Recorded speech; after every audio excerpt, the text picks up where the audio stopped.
Assalamualaikum warahmatullahi wabarakatuh. Selamat sore Ibu dan teman-teman yang berbahagia. Yang terhormat Ibu Fitri Nuraini, MPD selaku dosen mata kuliah pembelajaran biologi dan bumi antariksa di SD dan teman-teman yang saya banggakan.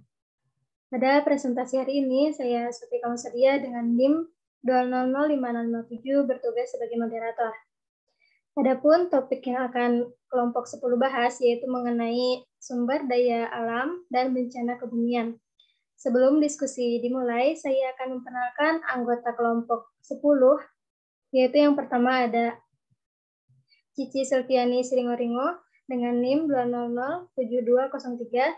Yang kedua yaitu ada Lulu Nadia Tunada dengan NIM 2006924. Yang terakhir ada saya sendiri, Sofi Kausadia dengan NIM 2005007. Baik, langsung saja saya akan menyampaikan materi yang pertama, yaitu jadi materi pembelajaran mengenai sumber daya alam terdapat di kelas 4, semester 2, yaitu tema 9, yang berjudul Kayanya Negeriku, subtema 3, Pelestarian Kekayaan Sumber Daya Alam di Indonesia, pembelajaran ketiga. Selanjutnya materi pembelajaran mengenai bencana kebumian terdapat di kelas 1 semester 2 yaitu tema 8 peristiwa alam, subtema 4 bencana alam, pembelajaran ke-1. Next. Nah, adapun kompetensi dasar dan indikatornya yaitu yang pertama, memahami pengetahuan dasar mengenai sumber daya alam yang terdapat di bumi, meliputi sumber daya alam yang dapat diperbaharui dan tidak dapat diperbaharui, serta mengaplikasikannya dalam pembelajaran bumi dan antariksa di sekolah dasar. Yang kedua yaitu memahami pengetahuan dasar mengenai bencana alam kebumian yang terjadi serta mengaplikasikannya dalam pembelajaran bumi dan antariksa di sekolah dasar. Nah, selanjutnya itu yang pertama, menjelaskan klasifikasi sumber daya alam. Yang kedua yaitu menjelaskan keanekaragaman sumber daya alam dan pemanfaatannya. Yang ketiga yaitu menjelaskan terjadinya gempa bumi. Yang keempat, menjelaskan langkah-langkah yang dapat ditempuh dalam upaya penanggulangan bencana. Next.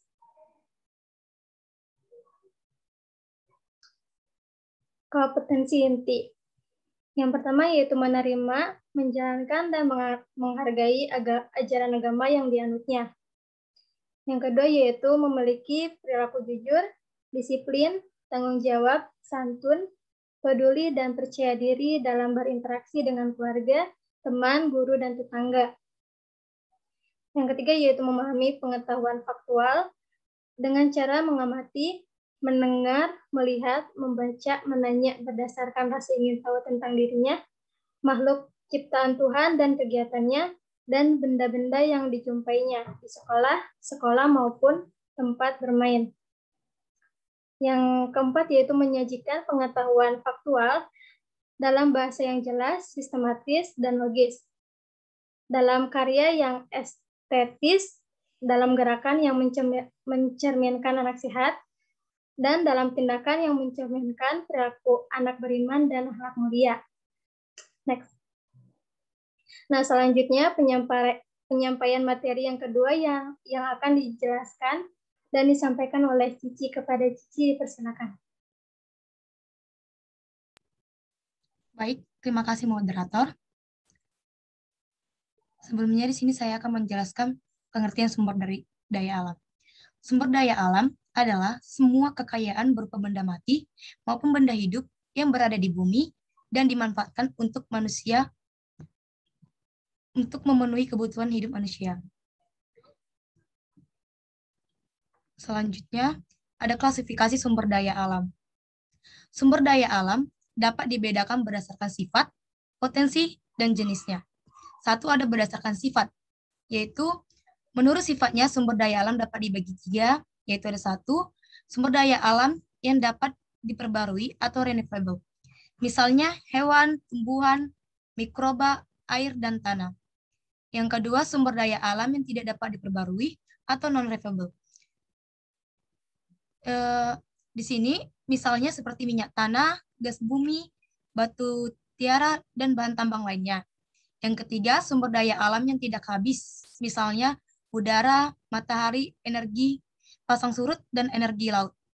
Dan yang kedua ada berdasarkan potensi.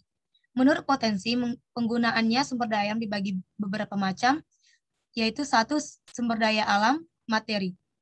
Sumber daya alam materi merupakan sumber daya alam yang dimanfaatkan dalam bentuk fisiknya, misalnya batu, besi, emas, dan kayu.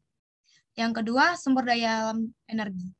Sumber daya alam energi merupakan sumber daya alam yang dimanfaatkan energinya. Misalnya batu bara, minyak, bumi, gas bumi, dan lain-lain. Yang ketiga ada sumber daya alam ruang. Sumber daya alam ruang merupakan sumber daya alam yang berupa ruang atau tempat hidup. Misalnya area tanah atau daratan dan angkasa. Yang ketiga berdasarkan jenis. Satu, ada tanah.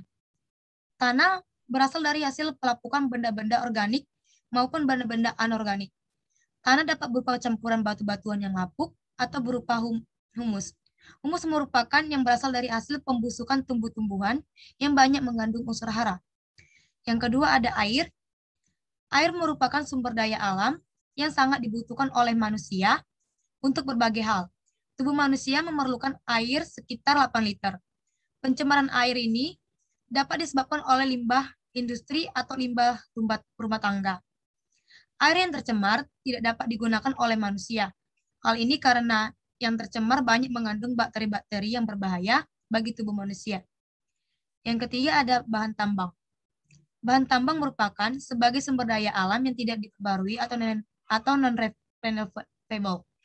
Bahan tambang dapat berupa emas, perak, intan, besi, dan lain-lainnya. Yang keempat, minyak bumi. Minyak bumi dipercaya berasal dari pembusukan anaerob atau tanpa oksigen dari sisa-sisa hewan dan tumbuhan dalam tanah dapat waktu jutaan tahun. Minyak bumi yang diperoleh dari alam sering disebut minyak mentah. Tidak dapat digunakan secara langsung. Selanjutnya ada pemanfaatan sumber daya alam. Pemanfaatan sumber daya alam yaitu satu ada pemanfaatan sumber daya alam nabati. Dimanfaatkan sebagai sumber daya pangan seperti padi, jagung, ubi, dan sebagainya. Yang kedua ada dimanfaatkan sebagai sumber sandang. Terus yang ketiga beberapa jenis tanaman dapat dimanfaatkan sebagai minyak atsiri seperti kayu putih, sereh, kenanga, cengkeh. Dan yang keempat, dimanfaatkan sebagai tanaman hias seperti anggrek. Dan yang terakhir ada dimanfaatkan sebagai bahan baku mebel seperti meranti, rontan, dan bambu. Dan yang kedua ada pemanfaatan sumber daya hewan. Di sini terbagi juga yaitu satu dimanfaatkan sebagai sumber daya pangan seperti daging sapi, daging kambing. Yang kedua dimanfaatkan sebagai sumber kerajinan tangan seperti lokan dirangkai menjadi perhiasan. Dan yang ketiga dimanfaatkan untuk meningkatkan nilai budaya manusia dan nilai kehidupan seperti bentuk kapal selam, diadopsi dari cara ikan menyelam, bentuk pesawat dari bentuk burung. Dan yang ketiga ada pemanfaatan sumber daya alam, barang tambang. Usaha pemanfaatan pertambangan dan bahan galian dapat pembangunan Indonesia adalah sebagai berikut, yaitu satu sebagai pemenuh kebutuhan sumber daya alam, barang tambang, dan galian dalam negeri. Yang kedua, menambah pendapatan negara karena barang tambang dapat diekspor ke luar negeri. Yang ketiga, memperluas lapangan kerja, dan lain-lain sebagainya. Sekarang ada pengelolaan sumber daya alam. Pengelolaan sumber daya alam perlu dilestarikan supaya dapat mendukung kehidupan makhluk hidup. Bila sumber daya alam rusak atau musnah, kehidupan bisa terganggu. Berikut ini adalah beberapa hal yang dapat diusahakan untuk menjaga kelestarian sumber daya alam. Satu, melakukan penghijauan dan reboisasi. Usaha penghijauan dan reboisasi hutan dapat mencegah rusaknya lingkungan yang berhubungan dengan air, tanah, dan udara. Yang kedua, pengembangan daerah aliran sungai. Dan yang terakhir adalah pengelolaan air limbah. Selanjutnya ada bencana kebumian. Bencana alam adalah suatu peristiwa alam yang mengakibatkan dampak besar bagi populasi manusia. Peristiwa alam dapat berupa banjir, letusan gunung berapi, gempa bumi, tsunami, tanah longsor, badai salju, kekeringan, hujan es, gelombang panas, hurikan, badai tropis, taifun, tornado, kebakaran liar, dan wabah penyakit. Selanjutnya akan dilanjutkan oleh moderator. Saya kembalikan kepada moderator.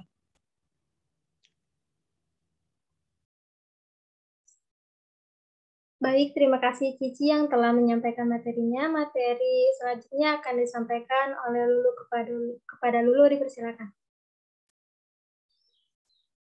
Baik, terima kasih moderator. Next.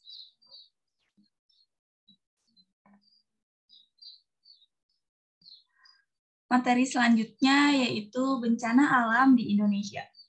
Indonesia merupakan negara yang sangat rawan dengan bencana alam, seperti gempa bumi, tsunami, letusan gunung berapi, tanah longsor, banjir, dan angin puting beliung. Sekitar 30% gunung Merapi di dunia yang berada di Kepulauan Indonesia berpotensi menimbulkan bencana alam dengan intensitas dan kekuatan yang berbeda-beda. Next. Adapun cara penanggulangan bencana alam. Penanggulangan bencana alam adalah segala upaya kegiatan yang dilakukan meliputi kegiatan pencegahan, penjinakan atau mitigasi, penyelamatan, rehabilitas, dan rekonstruksi. Baik sebelum, pada saat maupun setelah bencana, dan menghindarkan dari bencana yang terjadi. Penanggulangan bencana tidak hanya pada saat dan setelah terjadinya bencana, tetapi upaya pencegahan juga termasuk ke dalam kegiatan penanggulangan bencana. Beberapa cara untuk menanggulangi bencana alam antara lain. Next.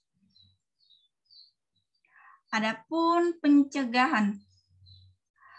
Pada tahap ini, sebagai upaya dilakukan untuk meminimalkan dampak buruk dari bencana alam. Contohnya seperti pembuatan waduk untuk mencegah terjadinya banjir dan kekeringan. Yang kedua, penanaman pohon tembakau atau mangrove di sepanjang pantai untuk menghambat gelombang tsunami. Yang ketiga, pembuatan tanggul untuk menghindari banjir. Yang keempat, membuat tanggul untuk menahan lahar agar tidak masuk ke wilayah permukiman. Yang terakhir, reboisasi untuk mencegah terjadinya kekeringan dan banjir. Next. Selanjutnya ada membuat sistem peringatan dini, yaitu ada 3.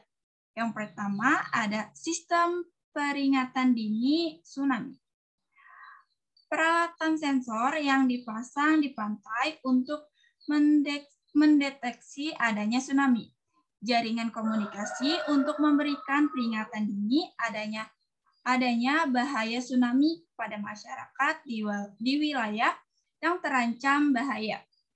Yang kedua ada sistem peringatan dini Gunung Merapi. Gunung yang masih aktif yang selalu dipantau aktivitasnya oleh pos pengamatan Gunung Merapi yang terletak beberapa kilometer dari gunung tersebut. Pos pengamatan memiliki peralatan-peralatan khusus yang dapat memberikan informasi mengenai aktivitas gunung api. Petugas akan memberikan laporan ke daerah-daerah yang terancam bahaya mengenai gunung api tersebut, serta tindakan-tindakan yang harus dilakukan untuk mengantisipasinya. Selanjutnya, yang terakhir ada BMG, Badan Meteorologi Geofisika. Badan Meteorologi dan Geofisika adalah salah satu lembaga pemerintah non-departemen yang berfungsi untuk melaksanakan tugas-tugas pemerintah di bidang meteorologi, klimatologi, kualitas udara, dan geofisika. BMG dapat membuat perkiraan cuaca pada suatu hari berdasarkan data-data yang diperoleh dari satelit. Perkiraan cuaca dapat dijadikan acuan sebagai lembaga atau masyarakat untuk membuat informasi. Next. Nah, selanjutnya ada pembangunan fisik yang direncanakan dengan baik, yaitu ada 2. Pembangunan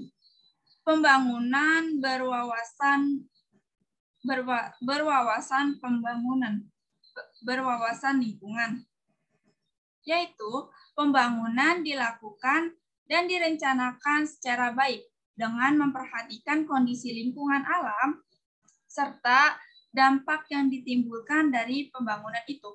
Usaha penataan yang dapat dilakukan antara lain penataan bangunan perumahan daerah pegunungan sehingga tidak menimbulkan longsor. Yang kedua ada pendirian pembangunan tanah gempa, yaitu di daerah yang rawan gempa, pembangunan rumah dan bangunan lainnya dibuat dengan konstruksi khusus tanah gempa. Next. Baik, dikembalikan lagi kepada moderator. Terima kasih kepada Lulu yang telah menyampaikan materinya. Nah, kesimpulannya yaitu bumi memiliki 2 macam lapisan, yaitu lapisan internal atau lapisan dalam dan lapisan eksternal atau luar.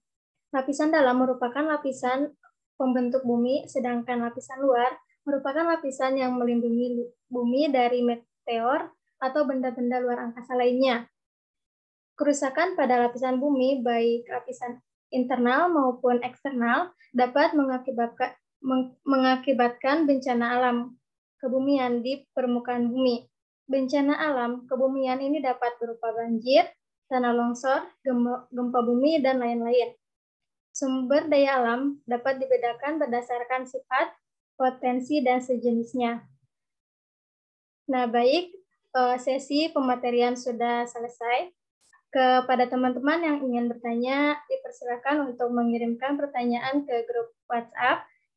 Nah, alhamdulillah presentasi hari ini sudah selesai. Saya, Sophie Kamalsedia, selaku moderator, meminta maaf kepada teman-teman apabila banyak kesalahan dan kekurangannya. Wassalamualaikum warahmatullahi wabarakatuh.